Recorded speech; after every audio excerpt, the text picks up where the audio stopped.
അപ്പോൾ നമ്മൾ പ്രത്യേകിച്ച് ഒരു ഔപചാരികമായിട്ട് കൂടിയൊന്നുമല്ല. നമ്മുടെ PTA-യും ഈ ഒരു അക്കാഡമിക് ഇയർ അവസാനിക്കാൻ പോവാണ്. പിന്നെ ആ ഒരു ഘട്ടത്തിൽ ഒരുപാട് പ്രവർത്തനങ്ങൾ കാഴ്ചവെച്ച PTA പിന്നെ എന്താണ് മറ്റു മദ്രസകൾക്കൊക്കെ മാതൃകയാവുന്ന രൂപത്തിൽ ഒരുപാട് ആക്ടിവിറ്റികളൊക്കെ നമ്മൾ ചെയ്തിരുന്നു. അൽഹംദുലില്ലാ വളരെ നല്ല രീതിയിൽ അതെല്ലാം പ്രത്യേകം അതിനൊന്നും നന്ദി പറഞ്ഞാൽ മതിയാവില്ല, എത്ര നന്ദി പറഞ്ഞാൽ മതിയാവില്ല. എന്തായാലും ഇതിൽ കൂടാൻ പറ്റിയാൽ വളരെ സന്തോഷം. ഇനിയും ഇതുപോലെയുള്ള പരിപാടികൾ വിളിച്ചാൽ നമ്മൾ വരും അല്ലേ.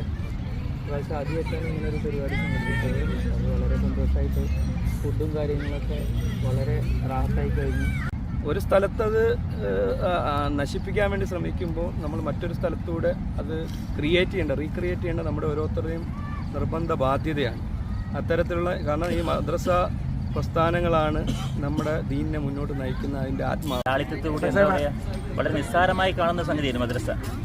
ഈ മദ്രസയെക്കുറിച്ച് ശരിക്കും അനുഭവത്തിൽ പറഞ്ഞാൽ മനസ്സിലായി. നാട്ടിൽ പോയിട്ട് അവർക്ക് ഇത് ഭയങ്കര അത്ഭുതത്തോടെ കാണാം. കാരണം എന്താ വെച്ചാൽ ഈ വളരെ എന്താ പറയുക 1-2 മണിക്കൂറുകൾ വേണ്ടി എനിക്കറിയാം ഞാൻ മദ്രസ പോയത്. അപ്പോൾ നമ്മുടെ മക്കൾക്ക് ദീനിയായ വിദ്യാഭ്യാസം കൊടുക്കാനും എല്ലാവരും ചേർന്ന് പ്രവർത്തിക്കാനും നല്ല രീതിയിൽ നമ്മുടെ Salmiya PTA plus teachers plus കുട്ടികൾ എല്ലാവരും നല്ലൊരു കൂട്ടായ്മ ഇനി ഉണ്ടാവണമെന്നും ആഗ്രഹിക്കുന്നു, പ്രാർത്ഥിക്കുന്നു. പെർഫോമൻസ് ആയിരുന്നു. അതുപോലെ സുന്നിപാത്ത അതും എടുത്തു പറയേണ്ടതാണ്. അതുപോലെ പിന്നിൽ പ്രവർത്തിച്ച എല്ലാവർക്കും ഖത്തമുൽ ഖുർആന്റെ കുട്ടികൾക്കുള്ള ഒരു സമ്മാനദാനം, അതുമായിട്ട് ബന്ധപ്പെട്ട ഒരു ചെറിയ പരിപാടി 24-ാം തീയതി വെള്ളിയാഴ്ച സെൻട്രൽ ഹാളിൽ വെച്ച് നടത്തുന്നതാണ്. അപ്പോൾ എല്ലാവരും അതേപോലെ ആ പരിപാടിയും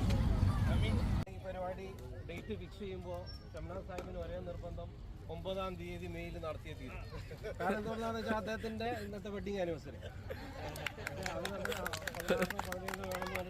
മുന്നോട്ടാ. കാരണം ഇവർക്കൊക്കെ എനിക്ക് കഴിയുന്നില്ല, ഒരു അസൂയ എനിക്കുണ്ട്. കാരണം ഞാൻ പലതും മിസ്സായി പോകുന്നുണ്ടോളെന്ന് ഞാൻ മനസ്സിലായി. കാരണം ഞാൻ ചെറിയ പ്രവർത്തനങ്ങൾ നാട്ടിൽ ചെയ്യുമ്പോൾ അവിടെയൊക്കെ കുട്ടികളെ കൊണ്ട് നിങ്ങൾക്കൊരു പഠന ക്ലാസ് ഉണ്ടെന്ന് ആരും വരില്ല.